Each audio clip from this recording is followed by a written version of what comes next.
Almost ہر warranty آپ کو اسی طرح کی ملے گی. اس کو کہتے ہیں نان رینیوئنگ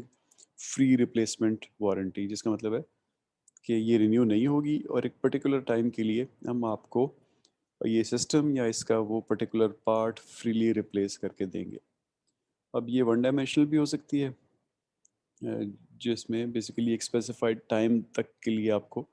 ریپیئر یا ریپلیسمنٹ کی فیلڈ آئٹمس کی وارنٹی دی جاتی ہے. اور یہ ٹو ڈائمینشنل بھی ہو سکتی ہے, جس میں آپ کو فیلڈ آئٹمس کو up to a specified time یا یوزیج لمٹ تک دی جاتی ہے, whichever is less. Normally warranty میں یہ لکھا ہوتا ہے. تو یہ اسٹینڈرڈ پروڈکٹس کے لیے ہوتا ہے. جو نان اسٹینڈرڈ یا کسٹم بلڈ پروڈکٹس ہوتے ہیں اس میں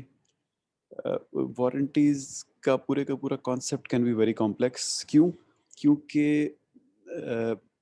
بہت سے کیسز میں, کسٹم بلڈ پروڈکٹس کے کیسز میں, بائر کو ایگزیکٹلی نہیں پتہ ہوتا کہ یہ سسٹم وہ جو خرید رہا ہے یا وہ جو انفراسٹرکچر بنوا رہا ہے, جو پلانٹ وہ خرید رہا ہے, اس میں کس جگہ کیا اسپیسیفک پارٹ لگا ہوا ہے اور اس کے فیلئر کے کیا ٹرینڈز ہو سکتے ہیں, وہ کن کن موڈز میں ڈی گریڈ یا فیل ہو سکتا ہے. تو اس کیس میں بہتر یہ ہوتا ہے کہ آپ بجائے اس کے کہ کوئی وارنٹی لیں, اس سے فیلئر کے اگینسٹ آپ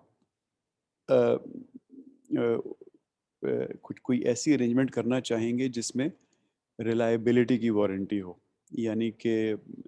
آپ اس سے کہیں کہ مجھے اب لاکھوں کروڑوں پارٹس میں نہیں پتا کون سا کس وقت فیل ہوگا, میں ہر ایک کے لیے آپ کو نہیں کر سکتا. آپ جسٹ مجھے ایشور کر لیں کہ یہ سسٹم ریلائبل ہے اور جو میں اس سے کام کروانا چاہتا ہوں یہ وہ کام کرے گا. جیسے فار ایگزامپل یہ میں میسائل سسٹم آپ سے خرید رہا ہوں, تو آپ مجھے گارنٹی دیں کہ جب میں یہ فائر کروں گا تو 95% سے زیادہ پروبیبلٹی ہے کہ یہ جا کے یہ صحیح طریقے سے فائر بھی ہوگا اور جا کے اپنے ٹارگٹ کو ہٹ بھی کرے گا. یا میں ایک ٹرین کا سسٹم خرید رہا ہوں آپ سے ایک شہر کے لیے, جس میں 10-12 لائنیں ہیں اور سینکڑوں اسٹیشنز ہیں. ٹرین کی لائن بھی بچھی ہوئی ہے اور اوپر ٹرینیں بھی چل رہی ہیں اور اسٹیشن بھی بنے ہوئے ہیں وغیرہ وغیرہ. تو آپ مجھے گارنٹی دیں کہ 99.99% میرا سسٹم اپ رہے گا, اور اگر ڈاؤن ہوگا تو اس کے اندر ریڈنڈنسی ہوگی اور آپ اس کو آگے ٹھیک کر کے دیں گے. تو اس کیس میں کیا ہوگا کہ پھر چونکہ اوبیسلی یہ سارے سسٹم اتنے کمپلیکس ہوتے ہیں کہ it is not possible for you to completely understand کہ ان کے اندر کیا کیا پارٹس ہیں اور ان کی لائف سائیکلز کیسی ہوں گی. انفیکٹ بہت سے کیسز میں تو جو خریدار ہوتا ہے اس کی بس ایک خواہش ہوتی ہے, اس کو تو کوئی ڈیٹیل نہیں پتہ ہوتی. جیسے فار ایگزامپل ابھی جو ہم ریل سسٹم کی بات کر رہے ہیں, آج آپ فیصلہ کریں کہ آپ نے کراچی میں, لاہور میں, اسلام آباد میں ایک انڈر گراؤنڈ ریل بچھانی ہے پورا سسٹم, تو آپ تو اسپیسیفائی ہی نہیں کر سکتے کسی کو کہ وہ کیا کرے کام آ کے. وہ کوئی کانٹریکٹر ہوگا کسی ڈیولپڈ ملک کا جو وہاں پہ کام کر چکا ہوگا اور ساری ڈیٹیل اس کو پتہ ہوگی. تو آپ اگر اس کے ساتھ وارنٹیز کے ارینجمنٹ بنانے میں جائیں گے بھی تو آپ اس کو وارنٹیز میں ہی ٹرپل پیسے شاید آپ کو دینے پڑے اور پھر بھی آپ نہ سمجھ سکیں کہ ایکچولی کس کس چیز کی وارنٹی چاہیے. تو ان کیسز میں بہتر ہوتا ہے کسٹم بلڈ پروڈکٹس میں کہ آپ you instead of going for warranty in terms of parts, particular parts, you go for warranty in terms of reliability. اور پریفریبلی ہونا یہ چاہیے کہ یہ آپ کو through out the life cycle of the product یا سسٹم یا انفراسٹرکچر دے وہ آپ کو کہ جب تک اس کی لائف ہے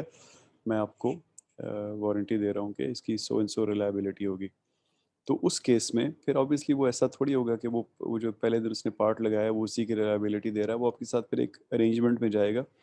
کہ میں اتنے پرٹیکولر ٹائم کے بعد یہ مینٹیننس ایکٹیویٹی کرواؤں گا جس میں جو اتنے ٹائم کے لیے سسٹم کو ڈاؤن کرے گی اور آپ مجھے اس کے لیے اتنے پیسے دیں گے وغیرہ وغیرہ. تو اس قسم کی وارنٹی کو ان ٹرمز آف مینٹیننس ہم کہتے ہیں ریلائبلٹی امپروومنٹ وارنٹی یا RIW. ابھی RIW جو ہوتی ہے یہ بیسک کانسیپٹ کو ریلائبلٹی کے سینس میں ایکسٹینڈ کرتی ہے. یعنی بجائے اس کے کہ آپ کسی پارٹ کی امیجیٹ یا شارٹ ٹرم پرفارمنس کی بات کریں, آپ اوور آل سسٹم کی ریلائبلٹی کی بات کر رہے ہوتے ہیں. اور جیسا کہ ہم نے پیچھے ایک دو ایگزامپلس میں دیکھا کہ یہ جتنا آپ کا سسٹم کمپلیکس ہوتا جائے گا اتنا آپ کے لیے بہتر ہے کہ آپ RIW کی طرف جائیں یا اپنی جو بھی آپ کا وارنٹی کا سسٹم ہے اس کے اندر ریلائبلٹی کو بیس بنائیں بجائے اس کے کہ کسی پارٹ کو یا کسی سیٹ آف پارٹس کی پرفارمنس کو بیس بنائیں. تو بیسک آئیڈیا پھر ایسی ارینجمنٹ میں یہ ہوتا ہے کہ آپ ایک ایسی ٹرمز میں آئیں جس میں موٹیویٹ ہو مینوفیکچرر یا وارنٹر جو آپ کے ساتھ بزنس کر رہا ہے کہ وہ آپ کو آپ کے سسٹم کو اپ رکھے. اور اوبیسلی وہ ایسے ہی ہو سکتا ہے کہ آپ اس کے ساتھ کوئی سروس لیول ایگریمنٹ کریں کہ مجھے 99.9% اپ ٹائم چاہیے, میری سروس ہر وقت 99.9% اویلیبل ہونی چاہیے, اور اس کے لیے میں آپ کو اتنے پیسے ہر سال, ہر مہینے, ہر دن یا جو بھی آپ کا سسٹم ہے اس کے مطابق دوں گا. تو in a way what you are doing is you are kind of outsourcing your entire maintenance philosophy. پوری کا پورا آپ کی پالیسی یہ ہے کہ میں نے مینٹیننس کو آؤٹ سورس رکھنا ہے, اور ہو سکتا ہے وہ بہت کم کام آپ کو دے دے ایز آپریٹر کے, یہ والے کام آپ نے کرنے ہیں جو کہ فنڈامنٹل سے کام ہو سکتے ہیں, اور باقی سارے کام وہ خود کرے, اور ہو سکتا ہے وہ کام بھی وہ خود لے لے اور آپ کو ایکسٹرا چارج کر لے.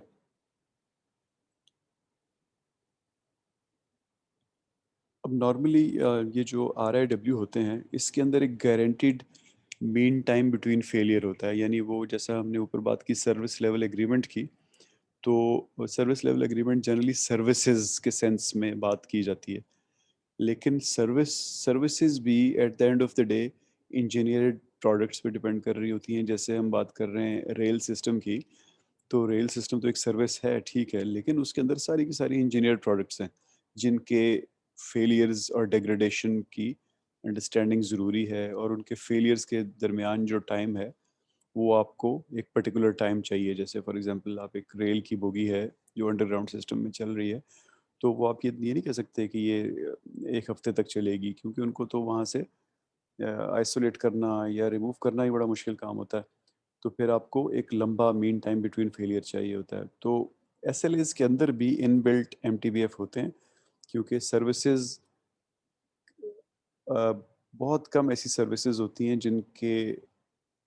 کے پیچھے انجینئرڈ سسٹم نہ ہوں. تقریباً ہر سروس کے پیچھے,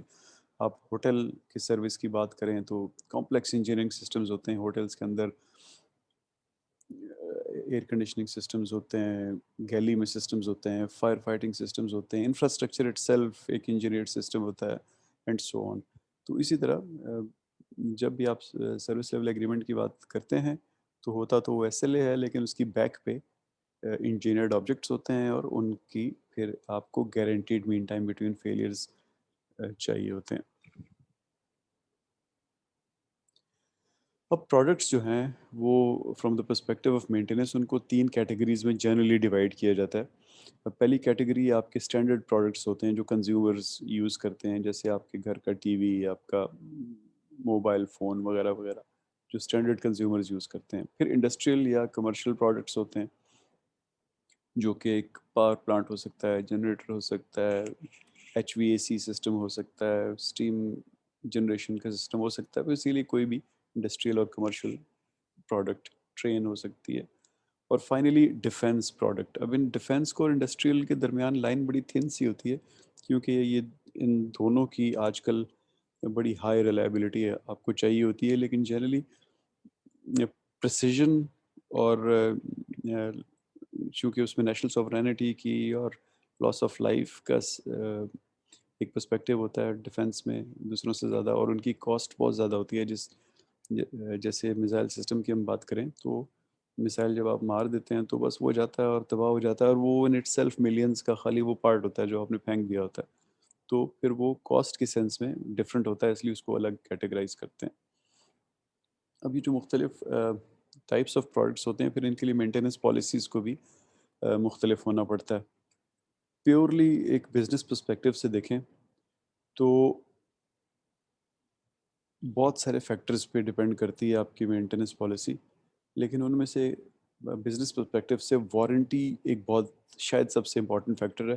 کیونکہ اگر آپ اچھی وارنٹی ارینجمنٹ کر لیں تو پھر آپ کو مینٹیننس خود کچھ کرنی ہی نہیں پڑتی, ٹوٹلی وہ آؤٹ سورس ہو جاتی ہے. نارملی جیسا کمپلیکس سسٹمز میں ہم نے بات کی تو آپ اس سسٹم کو پرچیز کرنے کے ساتھ ساتھ آپ ایک انٹیگریٹڈ لاجسٹک سسٹمز بھی انٹیگریٹڈ لاجسٹک سپورٹ سسٹم یا آئی ایل ایس سسٹم بھی پرچیز کرتے ہیں، جس کا بیسک آئی ایل ایس کا بیسک آئیڈیا یہ ہے کہ یہ ایک ایسا سسٹم ہے جو کہ لائف سائیکل کاسٹ کو منیمائز کرتا ہے کسی بھی سسٹم کی، یعنی پرچیز کاسٹ کو خالی نہیں بلکہ تھرو آؤٹ دا لائف اس پہ جتنے بھی خرچے ہونے ہوتے ہیں ان کو منیمائز کرتا ہے، اور ڈیمانڈ فار لاجسٹکس کو کم کرتا ہے۔ اور کیسے کم کرتا ہے؟ Basically by optimising the maintenance systems. اب آپ نے اگر اس طرح کا ایک کمپلیکس سسٹم خریدنا ہے اور اس کو کہیں انسٹال کرنا ہے، اوبیسلی پھر آپ کو ایک بڑی کمپریہنسو مینٹیننس پالیسی چاہیے ہوگی جو کہ اس کی ساری لائف کو کور کرے۔ اور بعض کیسز میں یہ ہوتا ہے کہ آپ کی وارنٹی ایکسپائر ہو جاتی ہے، مے بی 20 سال کے بعد بھی ایکسپائر ہو جائے، لیکن ایکسپائر ہو جاتی ہے۔ اور بہت سے کیسز میں ایسا ہوتا ہے کہ آپ کا O E M out of business ہو جاتا ہے، یعنی وہ اس نے آپ نے 1970 میں اس سے جہاز خریدے تھے، ہوائی جہاز، بحری جہاز، وہ اب بزنس سے چلے گی، اب انہوں نے بحری جہاز بنانے بند کر دیے ہیں، وہ ان کا وہ بزنس یونٹی بند ہو گیا۔ تو اس سینس میں بھی پھر آپ کوشش کرتے ہیں کہ آپ کی مینٹیننس پالیسی اتنی اچھی ہو کہ ارینجمنٹس جاری رہیں ایون وارنٹی کے ایکسپائر ہونے کے بعد بھی، یعنی آپ اس کے اندر ان بلڈ کر لیں کہ جب اگر آپ آؤٹ آف بزنس بھی ہوتے ہیں تو آپ ہمیں یہ پرٹیکولر سیٹ آف سٹورز دے کے جائیں گے جو کہ اگین 10 سال کے لیے ہمارے لیے کافی ہوگا، وغیرہ وغیرہ۔ اب مینٹیننس پالیسی بناتے ہوئے مختلف ٹائپ آف پروڈکٹس میں، ٹائپ اے کو ہم نے کہا تھا کنزیومر پروڈکٹس ہیں، ٹائپ بی کو کہا تھا انڈسٹریل اور کمرشل ہے، اور سی کو ہم نے کہا تھا یہ ڈیفنس پروڈکٹس ہیں۔ تو اس میں جو ٹائپ آف وارنٹی ہم نے جیسے بات کی شروع میں، ٹائپ اے میں فری ریپلیسمنٹ کی خالی وارنٹی ہوتی ہے، ٹائپ بی میں فری ریپلیسمنٹ کی ہو سکتی ہے اور ریلائبلٹی والی بھی ہو سکتی ہے، اور ٹائپ سی میں جنرلی یعنی ڈیفنس پروڈکٹس میں ریلائبلٹی بیسڈ ہی وارنٹی ہوتی ہے۔ وارنٹی کی ڈیوریشن جو ہے وہ کنزیومر پروڈکٹس میں بہت چھوٹی ہوتی ہے، 6 مہینے سے سال سے اوپر بہت کم ہوتے ہیں، انڈسٹریل میں شارٹ ٹو میڈیم ہوتی ہے، اور ڈیفنس میں میڈیم ٹو لانگ ہوتی ہے۔ جو مینٹیننس ایکشنز ہوتے ہیں وہ بیسڈ ہوتے ہیں یوزیج پہ یا ایج پہ، ٹائپ اے میں، ٹائپ بی میں اور سی میں اس کے ساتھ ساتھ وہ کنڈیشن پہ بھی بیس کرتے ہیں۔ اب جب کنڈیشن پہ بیس کرتے ہیں اس کا مطلب ہے کہ آپ کی پریونٹیو مینٹیننس میں کنڈیشن بیس مینٹیننس آ گئی، تو ٹائپ اے میں اگر آپ دیکھیں تو انسپیکٹ اور ریپلیس ہے، اور ٹائپ بی اور سی میں مانیٹر اور ریپلیس ہے، یعنی کنڈیشن بیس مانیٹرنگ کرنی ہے اور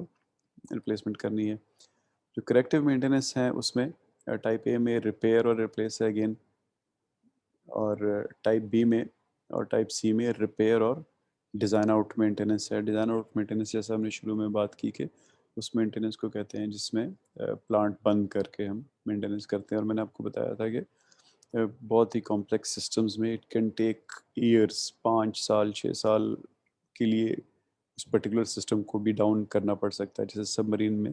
8 8 سال بھی کبھی کبھی لگ جاتے ہیں اگر مینٹیننس کے لیے جب آپ کھولیں سسٹمز کو اور اندر دیکھیں کہ آپ کو زیادہ کام کرنا ہے۔ اور اسی طرح اسکل لیول جو ہے وہ ٹائپ اے میں بہت کم چاہیے ہوتا ہے، ٹائپ بی میں تھوڑا زیادہ، اور ٹائپ سی میں بہت زیادہ چاہیے ہوتا ہے مینٹیننس کے لیے۔ تو آبویسلی پھر جب یہ سب چیزیں ہوں گی تو آپ کو مینٹیننس پالیسی بھی اکارڈنگلی بنانی پڑے گی، یعنی اگر اسکل لیول بہت ہائی چاہیے تو آپ چاہیں گے کہ مینٹیننس پالیسی جو ہے وارنٹر، ایکسٹرنل وارنٹر ہو جو اس میں انوالو ہو، لیکن اگر اسکل لیول نہیں چاہیے تو آپ چاہیں گے میں خود ہی وارنٹی خریدوں ہی نہ، بس یہ میرے پاس ہی رہے، کیونکہ اگر صفائی کرنی ہے اور تیل ہی بدلنا ہے میں خود ہی بدل لوں گا۔ اچھا، اس طرح پھر مینٹیننس پالیسی بناتے ہوئے بہت ساری ڈائمینشنز یا ویریبلز بنتے ہیں جن کو دیکھنے کی ضرورت ہوتی ہے۔ پہلا ہے کہ آپ کی پالیسی جو ہے وہ کس لیول پہ ہے، کمپوننٹ لیول پہ ہے یا پروڈکٹ سسٹم لیول پہ ہے۔ جو ہم نے بہت سارے ٹیئرز دیکھے تھے، اور پچھلی بار ڈسکشن ہوئی تھی کہ اپ ٹو 7 یا 7 سے زیادہ بھی ہو سکتے ہیں، تو ہم بالکل آخری لیول پہ کمپوننٹ کے لیول کی بات کر رہے ہیں پالیسی بنانے کی، یا ہم سسٹم لیول پہ بات کر رہے ہیں۔ پھر ایکسپیکٹڈ ڈیگریڈیشن ویریس لیول پہ کیا ہے، یعنی وہ جو ہائرارکی 7 یا اس سے زیادہ ٹیئر کی ہائرارکی کی بات کر رہے تھے، مختلف ٹیئرز پہ کیا ہائرارکی کی کیا ڈیگریڈیشن کے لیولز ہو سکتے ہیں، ایکسپیکٹ کیا کر رہے ہیں آپ، اور آپ کے ہائی پرائورٹی فیلئر میکینزمز جو ہم نے پچھلی بار بات کی تھی کہ فیلئر میکینزمز تو ایک سسٹم میں سینکڑوں، ہزاروں، لاکھوں ہو سکتے ہیں، لیکن اوور دی ایئرز مینوفیکچررز اور یوزرز نے ایکسپیرینس کر کے یہ شارٹ لسٹ کر لیے ہیں کچھ فیلئر میکینزمز کے، اکر یہی والے ہوتے ہیں 15-20 جن کو ہم ہائی پرائورٹی فیلئر میکینزمز ہوتے ہیں. تو اس پہ بھی ڈیپینڈ کرتا ہے کہ آپ کی مینٹیننس پالیسی کیا ہوگی. اگر کسی ایک ایسا سسٹم ہے جس میں ہائی پرائورٹی جو فیلئر میکینزمز ہیں وہ کمپلیکس ہیں تو آپ شاید ریلائبلٹی بیسڈ مینٹیننس کی طرف جائیں اور پھر اکارڈنگلی مینٹیننس پالیسی اس طرح کی بنائیں. لیکن اگر آپ کو پتہ چلے کہ جو ہائی پرائورٹی فیلئر میکینزمز ہیں وہ ریپلیسمنٹ کی نیچر کے ہیں تو ہو سکتا ہے کہ پھر آپ ریلائبلٹی بیسڈ پہ نہ جائیں اور آپ ریپلیسمنٹ ہی کرنی ہے تو ان کے ساتھ خالی پارٹس کے بیس پہ وارنٹیز لے لیں. پھر مانیٹرنگ یا انسپیکشن کے انٹرولز کیا ہیں، کیا کنٹینیوس مانیٹرنگ ہو رہی ہے، جیسے فار ایگزامپل کسی ڈیزل جنریٹر ہے تو اس کے سمپس میں اور اس کے مختلف جگہوں پہ ٹمپریچرز اور آئل کے پریشرز کا لائیو مانیٹر ہو رہے ہیں، یا ڈسکریٹ مانیٹرنگ ہو رہی ہے، یعنی شام کو یا صبح 24 گھنٹے میں 2 بار یا ایک ہفتے میں 4 بار جا کے پرٹیکولر کوئی مانیٹرنگ یا انسپیکشن ہو رہی ہے. تو دونوں میں پھر جو کنٹینیوس ہے اس میں زیادہ چانس ہوگا کہ آپ ڈیگریڈیشن کو سمجھ سکیں اور وہ آہستہ آہستہ آپ کے سامنے آئے. ڈسکریٹ میں کم چانس ہوگا اور ہو سکتا ہے کہ ایک دم ڈیگریڈیشن ہو جائے، تو اکارڈنگلی پھر آپ اپنی مینٹیننس پالیسی بناتے ہیں. اس طرح آپ کا آئٹم جو اس کا استعمال ہے وہ کنٹینیوس ہے، 24 گھنٹے چل رہا ہے، یا انٹرمیٹنٹ ہے، وہ امپورٹنٹ ہوتا ہے مینٹیننس پالیسی کے لیے. اگر کنٹینیوس ہے تو کچھ اور پالیسی ہوگی اور انٹرمیٹنٹ ہے تو کچھ اور پالیسی ہوگی. ایک اور بہت امپورٹنٹ چیز ہے کہ جس چیز کو آپ مانیٹر کر رہے ہیں وہ نون ہے کہ نہیں ہے. جیسا میں نے آپ کو کہا کہ جس چیز کو آپ مانیٹر کرنا چاہ رہے ہیں وہ نون ہے یا نہیں ہے. جیسے ہم نے بات کی کہ آئل کی وسکوسٹی. اب آپ کو یہ تو پتہ ہے کہ میں نے وسکوسٹی میجر کرنی ہے، لیکن کیا آپ کے پاس کوئی ٹولز ہیں اس کو میجر کرنے کے؟ آپ کو پتہ ہے کہ مجھے اپنے جنریٹر کے پیڈز پہ وائبریشن دیکھنی ہوتی ہے، لیکن کیا آپ کے پاس وائبریشن انالیسس کی کٹس ہیں یا نہیں ہیں؟ یہ ایک ٹیئر 2 کی بات ہوگی. ٹیئر 1 پہ یہ کوشچن آتا ہے کہ کیا آپ کو یہ بھی پتہ ہے کہ وہ مانیٹرنگ کرنی ہے یا نہیں کرنی ہے. اور بہت سے کمپلیکس سسٹمز میں جن چیزوں کو آپ مانیٹر کرنا چاہتے ہیں وہ بہت ڈیپ ڈاؤن کہیں فٹ ہوئی ہوتی ہیں. جیسے نیوکلیر ری ایکٹرز میں آپ کو ایک پرٹیکولر پارٹ تک پہنچنے کے لیے ہی کوئی 4-6 دن ڈس اسمبلنگ کرنی پڑتی ہے اس پارٹ کی، پھر جا کے آپ کی اس پرٹیکولر آئٹم تک پہنچتے ہیں. تو اسی طرح جو ریلوے کے سسٹمز ہوتے ہیں وہ آپ کو لندن میں پتہ ہوگا بہت سارے ایسے ٹرین اسٹیشنز ہیں جس میں 8-9 لیولز ہیں، ٹرینیں اوپر نیچے سے گزر رہی ہیں. تو وہاں پہ اگر آپ اس پورے انفراسٹرکچر میں اگر آپ کو کہیں وائبریشن فیل ہو رہی ہے تو it is very difficult to actually know کہ وہ کون سا پیرامیٹر ہے جس کو ہم چیک کریں جس سے پتہ چلے کہ کس لیول سے ہمیں وائبریشن آ رہی ہے. تو یہ بہت بڑا امپورٹنٹ فیکٹر ہوتا ہے مینٹیننس پالیسی میں. اور یہاں پہ آپ پھر چاہتے ہیں کہ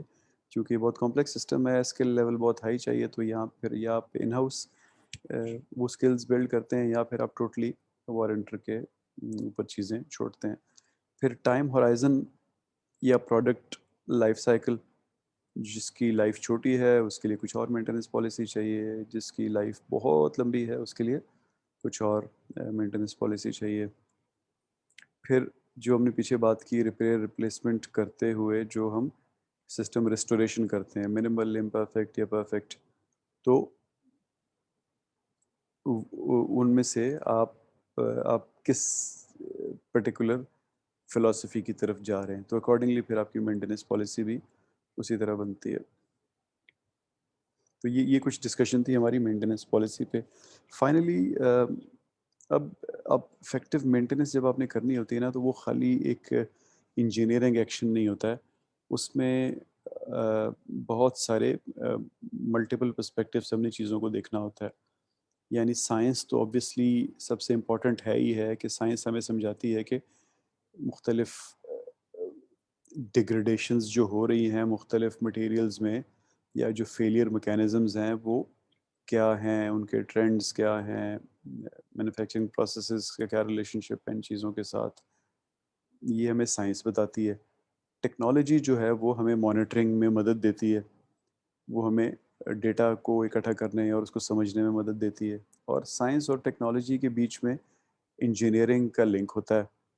جو کہ ایک طرف مانیٹرنگ کرتا ہے، دوسری طرف اس کو سمجھ ہوتی ہے کہ ڈیگریڈیشن ہے کیسی، تو پھر اکارڈنگلی وہ پھر ڈیزائن اور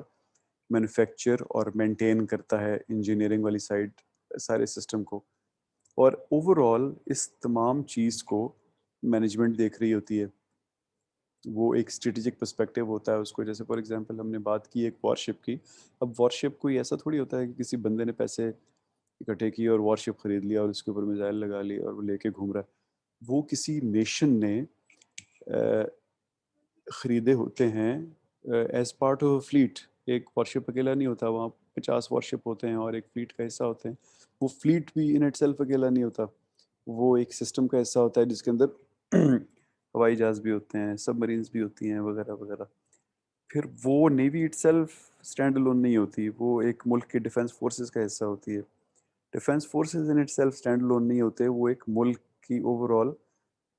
اسٹریٹجی میں کنٹریبیوٹ کر رہے ہوتے ہیں. تو انجینئرنگ کو اور ٹیکنالوجی کو اور سائنس کو پھر اوور آل ایک اسٹریٹجی کو فالو کرنا ہوتا ہے، کیونکہ وہ اس کا ایک سب پارٹ ہوتے ہیں. اور میں نے پھر مینٹیننس پرسپیکٹیو سے آپ کو یہ ساری کی ساری مینٹیننس پالیسیز بنانی پڑتی ہیں، جس سے پتہ لگتا ہے کہ کس وقت کیا مینٹیننس ایکشن ہوگا، کون لوگ کریں گے، ان کو کیا سکلز چاہیے ہوں گی، پھر اس میں پیسے مینٹیننس میں کتنے لگیں گے سنگل ایکٹیویٹیز میں بھی اور over the life cycle of the entire life cycle of the product یا پلانٹ یا سسٹم یا انفراسٹرکچر جس کی بھی آپ بات کر رہے ہیں. تو maintenance in that sense effective maintenance وہ کسی ایک ڈپارٹمنٹ کا یا کسی ایک بندے کا کام نہیں ہوتا، بلکہ it's a very very complex activity that needs a comprehensive approach from all perspectives, یعنی سائنس، ٹیکنالوجی، انجینئرنگ اور مینجمنٹ سارے کے سارے پرسپیکٹیو. اور ایون جب مینجمنٹ کی ہم بات کرتے ہیں تو اس میں سوشل سائڈ بھی آ جاتی ہے، کیونکہ بزنس کی بات کرتے ہوئے الٹیمیٹلی تو آپ نے کوئی چیز بیچنی ہے نا، تو پروڈکٹ کی مارکیٹ میں اویلیبلٹی سے لے کے لوگوں کو کیا چیز پسند ہے اس چیز کو بھی دیکھنا.